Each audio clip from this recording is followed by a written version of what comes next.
লক্ষ্য ২১-এর বিধানসভা নির্বাচন। শায়েস্তানগর ২ নম্বর গ্রাম পঞ্চায়েতের সর্বভারতীয় তৃণমূল কংগ্রেসের অঞ্চল সভাপতি প্রকাশ সর্দারের নেতৃত্বে কবিদাস সর্দার এবং বাদুড়িয়া বিধানসভার পিওসি বুরহানুল মুকাদ্দিনের নেতৃত্বে এক কর্মশালা অনুষ্ঠিত হয়ে গেল শায়েস্তানগর ২ নম্বর গ্রাম পঞ্চায়েতের। সেখানে প্রায় ২০০ জন উপস্থিত ছিলেন। সেখানে কি আলোচনা হলো আসুন এসডি নিউজ বাংলা জেনে। আমরা হিন্দু মুসলিম জাতি নির্বিশেষে সমস্ত রকম ধর্ম এবং রাজনীতির মধ্য দিয়ে যাতে রাজনীতির সঙ্গে ধর্মকে মিশিয়ে দিয়ে আমাদের মধ্যে সাম্প্রদায়িক একটা সৃষ্টি না করে, তার জন্য আপনাদের সবাইকে আগামী দিনে রুখে দাঁড়াতে হবে। এটা আপনার আহ্বান বলতে পারুন, আবেদন বলতে পারুন, দাবি বলতে পারুন, অনুরোধ বলতে পারুন, দয়া বলতে পারুন, সবটাই মারা। এখানে কোনো জাত থাকবে না, এখানে কোনো ধর্ম থাকবে না, এখানে কোনো জাতি থাকবে না। আমরা বাংলাকে যেভাবে অক্ষুণ্ণ রাখতে পারি, সম্প্রীতি হিন্দু মুসলিম একই জায়গায় স্বাধীন ফলে বসবাস করতে পারি, তার ব্যবস্থা করবার জন্য যা কিছু করার দরকার একই আমাদের সঙ্গে আপনাদেরকে এক হতে হবে। তাহলে আগামী দিনই আমরা যত রকমভাবে বিজেপি যাই করুক না কেন, বাংলাকে বাংলার জায়গায় আমরা অতিষ্ঠ রাখবো, এ বিষয়ে আমাদের কোনো সন্দেহ নেই। তার জন্য সহযোগিতা করার দরকার আপনাদের। অনেক অনেক প্রশ্ন করে শুধু মসজিদ ইমামদের ডাকছেন, এখানে ২ জন তো ব্রাহ্মণ আছে, তাদের কেন ডাকেন? এটা একটা প্রশ্নের মধ্যে, এটাও আপনারা আজকে সবার থেকে জেনে রাখেন।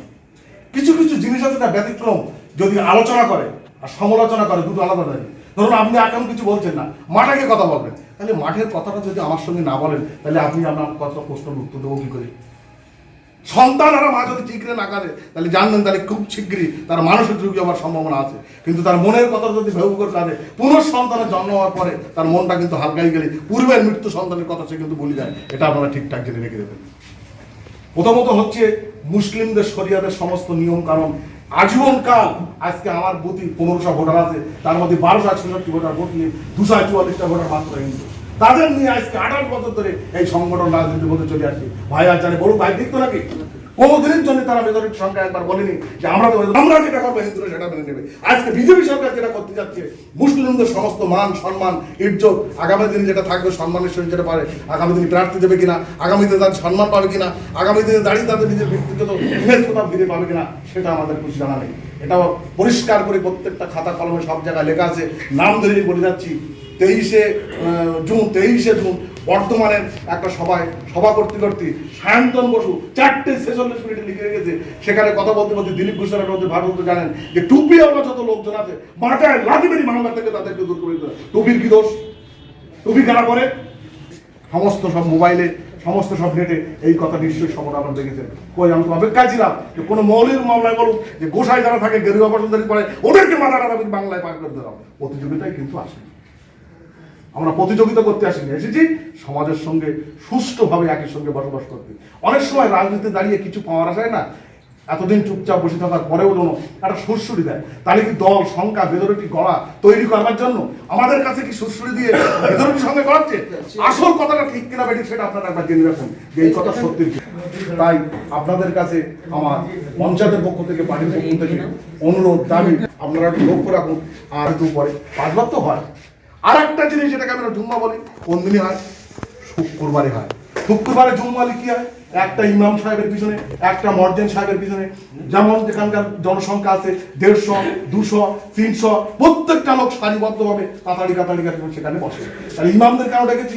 ইমাম সাহেবরা, মর্জেন সাহেব এখানে থাকা মানে আমি বুঝে গেছি শায়েস্তানগর 2 নম্বর গ্রাম পঞ্চায়েতে যত মুসলিম সম্প্রদায়ের লোকজন আছে, তাদের গার্জেন, তাদের অভিভাবক আমাদের এখানে আছে। তাই তাদের কাছে যদি আমাদের মূল্যবান বার্তাটা তুলে দিতে পারি, তাহলে গ্রামের মানুষের কাছে তারপরে শুক্রবারের পরের থেকে আজকের এই বার্তা, আজকের এই আবেদন, আজকের এই অভিযোগ, আজকের এই দাবি তাদের কাছে পৌঁছে দেবে। তাই সবার ঘরে ঘরে হয়তো পৌঁছে দেওয়ার সময় আমাদের এখন হয়নি। তাই আপনাদেরকে মূল আহ্বান করার মূল উদ্দেশ্য হচ্ছে এটাই, ইমামদেরকে ডাকার কারণটা হচ্ছে ব্রাহ্মণদের কোনো জুম্মান নেই। ব্রাহ্মণরা নিজেরা নির্দিষ্ট চাইলে একটা পুজো করে, ব্রাহ্মণ খুঁজে মিল করা মুশকিল। আজকে যদি বলে যে 100 ব্রাহ্মণ খুঁজে ভাড়া করে দাও, সারা পঞ্চায়েতের কোনো কথা হবে, 2-10 গ্রামের ভিতরে 100 ব্রাহ্মণ খুঁজে মিল করতে পারবো কিনা এটাও আমাদের সন্দেহ আছে। আমি হিন্দু সম্প্রদায়ের লোকে এ কথা আমি বলতে বাধ্য হচ্ছি। আজকে যদি একটা মন্দির করি, মন্দিরে আনুষ্ঠানিক 5টা আছে, আজকে যদি 19টা আমার মসজিদ আছে, 2টো মন্দির আছে আমার পঞ্চায়েতের ভেতর, দেখান কোনো জায়গায় নেই। তাই তাদের সঙ্গে আপনারা প্রতিযোগিতা করবেন না। এটা আমার হিন্দু সম্প্রদায়ের মানুষ থেকে, এটা আমাদের দুর্বলতা থেকে, এটা আমার অনুরোধ। তাই আপনারা একটা সংগঠনও, আপনারা একটা ধার্মিক, আমরা একটা জুম্মার নামাজ বিভিন্ন পরিবেশ পরিস্থিতি, বিভিন্ন রকমের ভিতরে যা কিছু আছে সব বার্তা আপনাদের মধ্য দিয়ে গ্রামের মানুষের কাছে পৌঁছে দেবেন এই আশা বিশ্বাস আছে। এই বলে আমি আমার রাজনৈতিক পক্ষ বলুন, সংগঠনের পক্ষ বলুন, দিদির হাত শক্ত করার বলুন, নিজেদের বেঁচে থাকার বলুন, সাম্প্রতিক বজায় রাখবার কথা বলুন, সমস্ত পক্ষ থেকে এক হয়ে আগামী দিনে আমরা রয়ে যাবো। এই বলে সকলকে সালাম প্রণাম আন্তরিক অভিনন্দন জানিয়ে আমি আমার মূল্যবান বক্তব্য এখানে শেষ করছি। পুরানিন মুকাদ্দিম এবং লিটন আমার ভাই, আমার দাদা আর সাথে আপনাদের সামনে কিছু আলোচনা রাখছেন, সেটা আমরা শুনছি। আসসালামু আলাইকুম। শায়েস্তানগর 2 নম্বর পঞ্চায়েতের তরফ থেকে মূলত প্রকাশদার নেতৃত্বে আজকে আপনাদের ইমাম মুয়াজ্জিন সংগঠনে যারা প্রতিনিধি আছেন তাদেরকে সবাই আমরা এই ঘরে আল্লাহর ইচ্ছায় একটু বসার ব্যবস্থা আমরা করেছি। প্রকাশদা বিস্তারিতভাবে আপনাদের সবটাই বলেছে। আমার পাশে বসে আছেন আমাদের ব্লকের সভাপতি দেলোয়ার ভাই পাশে। এক একটা মহল্লার মসজিদ যেখানে আছে সেই মসজিদের কেউ ইমামতির কাজ করছে, কেউ মুয়াজ্জিন সাহেবের কাজ করে মানুষকে দিনের পর দিন ইসলাম সম্প্রদায়ের মানুষকে আপনারা সার্ভিস দিয়ে যাচ্ছেন এবং এই সম্প্রদায়ের যারা মানুষ তাদেরকে আপনারা ইমানদারির পথে এগিয়ে নিয়ে যাবার নিরলস পরিশ্রম আপনারা করে যাচ্ছেন। তার জন্য আমি মুসলিম সম্প্রদায়ের একজন প্রতিনিধি হিসেবে আমি নিজেও গর্বিত। আজকের ডেটে হয়তো এই মিটিংটা আলাদাভাবে করার আমাদের প্রয়োজন ছিল না, বা ইতিপূর্বে প্রয়োজন হয়। মানে কি, বাংলার বুকে এরকম কোন পরিবেশ বা পরিস্থিতি নতুন করে তৈরি হয়নি ইতিপূর্বে যে শায়েস্তানগর 2 নম্বর গ্রাম পঞ্চায়েত বা বাজিতপুর অঞ্চলে যারা ইমাম মুয়াজ্জিম আছে তাদেরকে বদ্ধ করে আলাদাভাবে ডাকার প্রয়োজনীয়তা আছে। ভারতবর্ষের রাজনীতিতে বা বাংলার সমাজ ব্যবস্থা বা রাজনীতিতে ইতিপূর্বে এই ধরনের ক্রাইসিস তৈরি হয়নি বলে দেখা হয়। তাহলে হঠাৎ আজ কেন প্রয়োজন হচ্ছে? নিশ্চিত পরিবেশ পরিস্থিতি এমন জায়গায় গেছে আমাদেরকে একটু সজাগ হওয়ার প্রয়োজন আছে। তাই আজকের এই বই দেখুন, প্রকাশদা একটা হিন্দু সম্প্রদায়ের মানুষ, আমি একটা মুসলিম সম্প্রদায়ের মানুষ। বাংলার পরিবেশ পরিস্থিতি কোথায় চলে গেছে, প্রকাশদা একটা হিন্দু সম্প্রদায়ের মানুষ হয়েও আজকের ডেটে মনে করেছেন সম্প্রীতির বাতাবরণের জায়গায় দাঁড়িয়ে ইমাম সাহেবদের বা মুয়াজ্জিন সাহেবদের দায়িত্বটা কি, সেটা কি? এছাড়া তো অন্য কিছু নয়। আমি ভারতীয় জনতা পার্টি যাদের কথা বলছে প্রকাশদা ওদেরকে দোষারোপ করার আগে আমি আমাদের নিজেদের একটু আত্মসমালোচনা করা ভালো বলে আমি মনে করি। আপনারা কম বেশি ইমাম সাহেব মুয়াজ্জিন সাহেব মানে এক একটা মহল্লার আপনারা ওস্তাদ সাহেব। আপনাদের কথাই দিনের শেষে 150 বলুন 200 মানুষ আপনাদের পিছনে নামাজ আদায় করছে, আপনাদের কথা শুনছে। সুতরাং সমাজের দায়িত্ববোধ আমার থেকেও আপনাদের উপরে অনেক বেশি বর্তায়। আমার কথা দিনে 5 জন শুনবে কিনা আমি জানি না, কিন্তু আমার দৃঢ় বিশ্বাস আপনার কথা দিনের শেষে 5 জন হলেও অন্তত শুনবেন বা শুনে আসবেন। মমতা বন্দ্যোপাধ্যায় বাংলার রাজনীতিতে মুসলিমদের জন্য কি করেছেন কি না করেছেন সেটা বড় প্রশ্ন। আমি এইটুকু বুঝি, মমতা বন্দ্যোপাধ্যায় আসেন বলে আজও বাংলার বুকে হিন্দু সম্প্রদায়ের মানুষ যেমন সন্ধ্যা আরতি দেয়, আমরাও কিন্তু দিনের মধ্যে 5 বার আজানের ধ্বনি সজোরে দিতে পারি এবং নামাজ আল্লাহর ইচ্ছায় আদায় করে দিতে পারছি। তার মানে কি মমতা বন্দ্যোপাধ্যায় কি মুসলিমদেরকে তোষণ করেছে? Not that. মমতা বন্দ্যোপাধ্যায় হিন্দু এবং মুসলিমকে হাতে হাত মিলিয়ে হ্যান্ডশেক করাতে চাইছে। একদিকে যেমন দক্ষিণেশ্বরে মায়ের মন্দিরে পুজো হয়, তেমনি মুসলিম ভাইরাও যেন দিনের শেষে 5 বার তারা তাদের নামাজ সহিভাবে যাতে আদায় করতে পারে, এটা মমতা বন্দ্যোপাধ্যায়। সেই জায়গায় দাঁড়িয়ে আজকে আমায় মনে হয়েছে কোথাও না কোথাও যেন একটা ব্যাহত বা একটা অনুকূল পরিবেশ কিন্তু বা প্রতিকূল একটা পরিবেশ তৈরি হয়েছে। তো এই জায়গায় দাঁড়িয়ে আমি যদি শুধু বলি ভারতীয় জনতা পার্টি দায়ী, নট দ্যাট, আমাদের কিছু কিছু দোষ আছে, ত্রুটি আছে। দেখুন, আমি ব্যক্তিগতভাবে ফুরফুরা শরীফকে আমি ভালোবাসি, আমি শ্রদ্ধা, আমায় বলার কিছু নেই, কিন্তু মাঝে মাঝে কখনো মন যেন কেঁদে ওঠে। দেখুন, এই যে আমি কারোর নাম না করেই বলছি, মাঝে মাঝে ফুরফুরা শরীফের হুজুর সাহেবদের কিছু মানুষজন, আব্বাস সিদ্দিকী সাহেব বলছে মিটিং সিটিং, অনেক রেকর্ডিং আমাদের, আমরা 30% আছি, ওরা 70 আছে। এই যে 70 আর 30-এর ভাগাভাগিটা, এটা হিন্দু সম্প্রদায়ের যারা মানুষ তাদেরকে আরো বেশি কিভাবে কিন্তু নাড়া দিচ্ছে।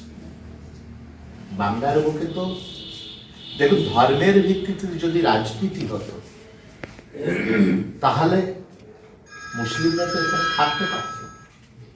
তাহলে হিন্দু সম্প্রদায়ের মধ্যে অনেক মানুষ আছে যারা এখনো চান কমিউনাল হারমোনিটা স্থাপন হোক, সাম্প্রদায়িক সম্প্রীতি বজায় থাকুক, রোজার মাসে যেমন মুসলিম ভাইয়েরা রোজা নামাজ করবে, আমরাও আমাদের পার্বণগুলো ঠিকঠাক করেও দিনের শেষে আমরা একসাথে মিলেমিশে থাকবো। কিন্তু আব্বাস সিদ্দিকী যখন বলছেন আমরা মুসলিম, আমাদের অধিকারটা মুছে দিতে হবে, সেটা হিন্দু সম্প্রদায়ের মানুষ আড়া দিয়ে ওঠে, ওদেরকে আরো বেশি একটা জায়গায় জমায়েত হওয়ার সুযোগ আমরা করে দিচ্ছি। হিন্দু ভাইদেরকে আমরা আরো বেশি উত্তেজিত করার একটা প্রয়াস, এটা তো ঘটনা সত্য। আপনি যদি 30 নিয়ে অধিকারের কথা বলেন, তাহলে তারা কেন 70 নিয়ে তারা তাদের অধিকারের কথা বলবে না? আমি নদীর এপারে শাহিস্তানগরের পক্ষান্তরে না দেখলেও এই যে বেলগড়িয়া সাইডে আমি দেখছি আব্বাস সিদ্দিকী আসছে, আর সেখানে এই রেকর্ডটা বাজাচ্ছে। এটা আখেরে আমরা আমাদের ক্ষতি করছি। আজকের ডেটে আপনারা বলুন তো, আমরা মুসলিমরা যদি আমরা 30-30 করে লাভ যা করি, 70-এর সাথে আমরা পারব, তাহলে এটা তো অনর্থক, এটা করা যাবে। আপনাদের কাজ, আপনাদের দায়িত্ব ওই জায়গাটাকে প্রোটেক্ট করা। মুসলিম সম্প্রদায়ের মানুষ আজকের ডেটে বাংলার বুকে ভারতীয় জনতা পার্টি তো ধর্মের উপরে দাঁড়িয়ে বাংলাকে ভাগ করতে চাইছে। তাহলে সেই ভাগাভাগিতে, সেই রেশিওতে আপনি 30 যদি অটুট থাকেন, তাও কিন্তু আপনি 70-এর সাথে পেরে উঠবেন। তার মধ্যে যদি আব্বাস সিদ্দিকী এখন বলে আমি বাংলার মুখ্যমন্ত্রী হব, আমাকে ভোট দাও, তাহলে 30টাকে ভেঙে 20-10 পরিণত করার একটা প্রয়াস। তার মানে এরা পক্ষান্তরে তো বিজেপিকেই সুযোগ করে দিচ্ছে। সুতরাং আপনারা যারা ইমাম সাহেব আছেন, আপনারা যারা মুয়াজ্জিন সাহেব আছেন, আপনাদেরকে আমাদের ঘরটাকে আগে সামলাতে হবে। বিজেপি কি বলছে পরে দেখা যাবে, আগে আমরা যে 30 জন আছি, আমরা বলবো কি, দেখো তুমি মুসলিমদের ভিতরে ভাগাভাগির প্রশ্নে যেও না। বাংলার বুকে মমতা বন্দ্যোপাধ্যায় আছে, সাম্প্রদায়িক সম্প্রীতির বাতাবরণ উনি তৈরি করেছে। আমরা 30 চলো আগে, ওই 70-এর ভিতরে যারা সত্যি সেকুলার মাইন্ডেড মানুষ আছেন, যারা প্রকাশদা, কবিদাসদের মতন মানুষ আছেন, তাদের সাথে কাঁধে কাঁধ মিলিয়ে সাম্প্রদায়িক বিজেপির সাথে গিয়ে একসাথে লড়াই করি, তাহলে ইনশাল্লাহ দেখবেন আমাদের সবকিছু কামিয়াবি হবে। আর আমরা 30% নিয়ে লাফিয়ে চাপিয়ে আমরা যদি মনে করি এখন মমতা বন্দ্যোপাধ্যায়ের বিরুদ্ধে লড়াই করব বিজেপিকে ঠেকানোর জন্য, কোনোদিনই সেই জিনিস কিন্তু সম্ভব হবে। সামনে 2021-এর বিধানসভা নির্বাচন, দেখুন বাংলার বুকে এটা খুব একটা কঠিন সময়। আজকের ডেটে আপনারা ভাবতে নিশ্চিত পারবেন বা পাচ্ছেন বা বুঝছেন, আসামে নির্বাচন হয়ে গেল, বিজেপি সরকার গঠন করবে। অন দ্য রেকর্ড আমরা জানি, আমরা বলি আমাদের কাছে 50,000 মুসলিম মুরব্বী আছেন যাদের দাড়ি পর্যন্ত কেটে ফেলে আসামের মুখে হয়েছে। তো বাংলার মুখে যদি আজকের ডেটে বিজেপি আসে, তো আপনি কি ভাবছেন মাথায় টুপি পরে আপনি ঘুরতে পারবেন? আপনার দাড়ি রাখবে? আর আমরা যারা আসি ওই কোথায় আব্বাস সিদ্দিকী পাচকামি করছে মাঝে মাঝে এসে মুসলিমদের অধিকার ফেরত দিচ্ছে। কি অধিকার আমাদের দেয়? বাংলার বুকে মমতা বন্দ্যোপাধ্যায় দিয়েছেন তো সব, যেটা প্রকাশটা বলছি। দেখুন 2000 টাকা ইমাম ভাতা, 1000 টাকা মুয়াজ্জিন ভাতা পাচ্ছে, এটা বড় প্রশ্ন না। বাংলার বুকে ইতিপূর্বে পাইনি, তার মানে কি ইমামরা বেঁচে ছিলেন না? মসজিদে কি আজান হয়নি? নামাজ কি মুসলিম ভাইরা পড়েনি? সবাই পড়েছেন, সবকিছুই হয়েছে। কিন্তু এই যে মমতা বন্দ্যোপাধ্যায় সরকারে আসার পর এই যে ভাবনা, এই যে চিন্তা, এটা কোনো মুখ্যমন্ত্রী করে। ইমাম সাহেবদের যে ভাতা দিতেন, সাথে সাথে তিনি পুরোহিতদেরও ভাতা দিয়েছেন। তাহলে সুন্দরভাবে তো একটা বাতাবরণ তৈরি হচ্ছে। আমায় তো মনে হয় আব্বাস সাহেবের বক্তব্য শুনে মাঝে মাঝে যে উনি একদিকে বিজেপি যদি সাম্প্রদায়িক দল হয়, হিন্দু ধর্মকে যদি উত্তেজিত করে, তাহলে আব্বাস সাহেব তো একটা সাম্প্রদায়িক শক্তির প্রতিনিধি, উনি মুসলিম সমাজকে উত্তেজিত করছে। সুতরাং এটা আমাদেরকে করা যাবে। আপনাদেরকে গ্রাম বাংলা দেখুন, আমি এই ধর্মের একজন প্রতিনিধি হিসেবে সত্য জিনিসটা সহজেই স্বীকার করে নেওয়া ভালো। আমাদের ভিতরে এখনো পয়েন্ট অফ লিটারেসি বা রেট অফ লিটারেসি, শিক্ষার হার কম আছে। এখনো বাংলার বুকে প্রত্যন্তর মুসলিম ঘরে ঘরে শিক্ষার আলো ঠিকঠাক পৌঁছাতে পারি না। আমরা অল্পতেই আমরা কনফিউজড হয়ে যাই। পাড়ায় পাড়ায় চলছে, মহল্লায় মহল্লায় চলছে যে আমাদের 30% ভোটকে একটা জায়গায় রাখতে মুসলিমদের অধিকার কি? উনি কি অধিকার আমাদেরকে? আরে আজকের যেটা আপনি যে উত্তেজনা বা উস্কানিমূলক কথাবার্তা বলছেন, এটা তো বিজেপিও বলছে। তাহলে বিজেপির সাথে আপনার ফারাকটা কি? সুতরাং আপনাদেরকে কিন্তু কঠোর দৃষ্টি রাখতে হবে। মুসলিম ভোট ব্যাংকটাকে আমাদেরকে ডাইভার্ট করা যাবে না। আমাদেরকে দেখতে হবে আমাদের স্বার্থ। নিশ্চিত আমরা ইসলামের কথা ভাবব, ইসলাম কোথায় অটুট থাকবে সেটা আল্লাহ পাকের উপর নিশ্চিত আমরা ভরসা করে এগিয়ে যাব। কিন্তু মাধ্যম একটা লাগবে। বাংলার বুকে এই মুহূর্তে আমাদের কাছে মমতা বন্দ্যোপাধ্যায় ছাড়া কিন্তু অল্টারনেটিভ কোনো অপশন নেই। আর আমরা যদি নিজেদের ভিতরে দ্বিধাগ্রস্ত হয়ে যাই, তাহলে জানবেন আমরা আমাদের শক্তিটাকেই কিন্তু এক একটা অংশে বিভক্ত করে দিচ্ছি। ওই united we stand and divided we fall, এই যে তত্ত্ব, সেটাই কিন্তু আগামী দিন কাজ করবে। দেখবেন আমাদের 30% শক্তিটাকে একটা জায়গায় যদি আমরা মমতা বন্দ্যোপাধ্যায়কে ডিপোর্ট করি, আর হিন্দু সম্প্রদায়ের যদি 38% মানুষ সম্প্রীতির কথা ভেবে আমাদের সাথে কাঁধে কাঁধ মিলিয়ে লড়তে পারে, তাহলে আমরা 30 আর 30 60 মিলে কিন্তু বাংলার মুখে সাম্প্রদায়িক বিজেপিকে আমরা রুখে দিতে পারবো ইনশাআল্লাহ। আর আমাদের 30 যদি 15% গিয়ে আব্বাস সিদ্দিকী বাবা ভাইজানের সাথে গিয়ে করি, ওই কোথা থেকে আসাউদ্দিন ওয়াইসি আসেন মেইন পার্টি, তাকে গিয়ে একটু ব্যাটারি দিয়ে দিলাম, তাহলে আখেরে কিন্তু বিজেপির লাভ। সুতরাং ওরা মুখে বলবে মুসলিম সম্প্রদায়ের স্বার্থের কথা, মুসলিম সম্প্রদায়ের অমুক জিনিস আমরা করে, কিন্তু আখেরে কিন্তু বাস্তবে তার প্রতিফলন হবে না। সুতরাং বাংলার বুকে মুসলিমদের স্বার্থ যদি কেউ চরিতার্থ করতে পারে, তার প্ল্যাটফর্ম এই মুহূর্তে কিন্তু মমতা বন্দ্যোপাধ্যায়। সুতরাং দিদির হাত আমাদেরকে শক্ত করতে হবে আমাদের স্বার্থের। মমতা বন্দ্যোপাধ্যায় দেখুন খুব বাস্তব সত্য, তিনি যদি একটা সাত্ত্বিক ব্রাহ্মণ ঘরের মহিলা হয়ে আমার আপনার কথা ভাবতে পারে, কি হবে? বিজেপি যদি ক্ষমতায় এসে মমতা বন্দ্যোপাধ্যায়ের কি ক্ষতি হবে আপনি আমায় বুঝিয়ে বলেন। চলে যেতে হবে, যেতে হবে। প্রকাশদাকে চলে যেতে হবে, যেতে হবে না। কবিদাস সর্দারকে কি যেতে হবে, যেতে হবে। ফার্স্ট বলবে দাড়িটা আপনি কেটে দেন। তাহলে ক্ষতি তো আমার। তাহলে এই প্রকাশদা, এই কবিদাস দ্বারা, এই শৈলেন্দা, এই মমতা বন্দ্যোপাধ্যায় যদি আমাদের সাথে থেকে আমাদের স্বার্থের কথা ভাবে, তাহলে আমরা কেন পাগলের মতন এই মিম পার্টি যারা মেকি পলিটিক্স করছে তাদের কথার উপরে ভিত্তি করে তাদের পিছনে ছুটে।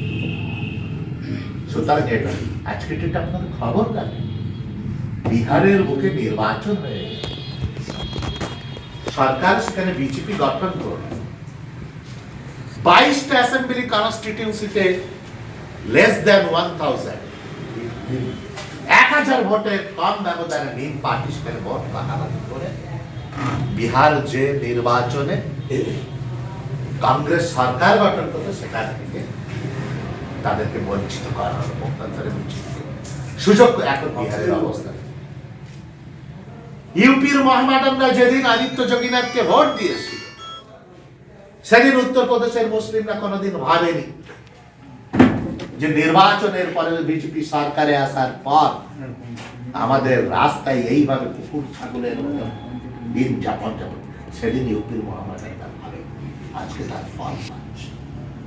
সুতরাং বাংলাকে কিন্তু ইউপি হতে দেয়া যাবে না, বাংলাকে কিন্তু বিহার হতে দেয়া যাবে না, বাংলাকে আসাম হতে দেয়া যাবে না। তার মূল চাবিকাঠি কিন্তু আপনাদের হাতে। এখনো যদি বাংলার যে 30% মহামাডান ভোট আছে,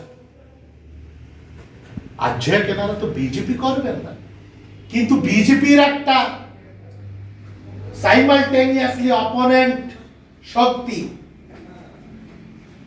তৃণমূল কংগ্রেস, যারা চাইছে বাংলার বুকে একটা সেকুলার সরকার গঠনের জন্য, আর এই তৃণমূলের মুখোশ ধরে তারা ভাগ করতে চাইছে নীল বলুন, ওয়াইসি বলুন এবং আব্বাস সিদ্দিকী বলুন, এদের খপ্পরে কিন্তু আমাদের পা ফেলানো যাবে না। এটা আপনাদেরকে মাথায় রাখতে। কেন মানুষ জলসার কথা বলছেন, মাহফিলের কথা বলছেন, দিনের আলাপ আলোচনা হোক, শুনেছেন তো আব্বাস সিদ্দিকীর বক্তব্য? তাহলে সেখানে মাহফিলের কথা বলে প্রকাশ্যে একটা রাজনীতির চক্রান্ত কিন্তু তৈরি করা হচ্ছে। এর থেকে আমাদেরকে পিছিয়ে থাকতে হবে। এটাই হচ্ছে আজকের থেকে আমাদের মূল শপথ হওয়া প্রয়োজন। আমি বারবারই বলছি আপনাদেরকে সজাগ থাকতে হবে। বিজেপি যদি সাম্প্রদায়িক দল হয়, উনিও পক্ষান্তরে সাম্প্রদায়িক। ইসলাম তো কোনোদিনের কথা বলেন, তাহলে উনি কেন বলছেন? কি করবে? আজকের ঘটনায় মনে হলো যে মুসলিমদের স্বার্থ চরিতার্থ করার প্রয়োজন আছে। উনি মুখ্যমন্ত্রীর স্বপ্ন দেখছেন, উনি বলছেন 44টা সিটে আমি প্রার্থী দেব, মানে কি মুসলিম ভোটটাকে ভাগ করে পক্ষান্তরে বিজেপিকে সুযোগ দেয়। সুতরাং আপনারা সবই মহল্লার দায়িত্বশীল মানুষ, মসজিদের ইমাম সাহেব আছেন, কেউ মুয়াজ্জিন সাহেব আছেন, আমাদের কমিউনিটিটাকে একটা জায়গায় রাখার দায়িত্ব কিন্তু আমাদের সাথে আপনাদের উপরে আমরা নির্ভরশীল। তাই আসুন সবাই শায়েস্তানগর 2 নম্বর গ্রাম আজকের যে উদ্যোগ, আমি এই উদ্যোগকে সাধুবাদ জানাই। এটা একটা কনসাস ক্যাম্প, প্রশিক্ষণ, সতর্কমূলক শিবির। আমার মনে হয় চারিদিকে যে খেলা শুরু হয়েছে, চারিদিকে যে আগুন নিয়ে আমরা খেলছি, সেই আগুন থেকে আমাদেরকে বিরত থাকতে হবে। আর বেশি দিন নেই, 15 থেকে 20 দিন বাদেই নির্বাচন ঘোষণা হয়ে যাবে। আমায় যারা মুসলিম ভাইয়েরা আছে তাদেরকে বুঝতে হবে যে বাংলার বুকে যদি একটা সেকুলার সরকার গঠন করতে হয়, যেখানে হিন্দু ভাইয়েরাও তারা তাদের পূজা অর্চা করবেন, মুসলিম ভাইয়েরাও তারা তাদের মসজিদে গিয়ে 5 বার দিন বলুন বা ইসলামের আলাপ আলোচনা হবে, নামাজ আদায় হবে, করতে গেলে কিন্তু আবারও বলছে সবই আল্লাহ পাকের ইচ্ছায় হয়ে যাবে ইনশাআল্লাহ। কিন্তু এই মুহূর্তে বাস্তবের মাটিতে দাঁড়িয়ে যদি আমাদেরকে এই সাম্প্রদায়িক শক্তিকে রূপ দেয়, সেক্ষেত্রে আমাদের সামনে মমতা বন্দ্যোপাধ্যায় দিদিমণি মাধ্যম বা পথ দেন। সুতরাং এই ব্যাপারে আমাদের সবাইকে আমাদের স্বার্থেই সজাগ থাকতে, এই বিশ্বাস এই আশ্বাস থেকে আপনাদের সবাইকে আরেকবার সালাম জানিয়ে আমি আমার সংক্ষিপ্ত বক্তব্য শেষ করছি। চলুন দেখা যাবে আগামী দিন কি হবে। সমস্যায় তো আমরা যখন পড়বো নিশ্চিত আমরা রুখে দাঁড়াবো, কিন্তু সেটাকে শান্তিপূর্ণ উপায়। সবাই ভালো থাকবেন, দোয়া করবেন। আমি সবার অনুরোধ নিয়ে আমি একটু বেরিয়ে যাব, ঠিক আছে?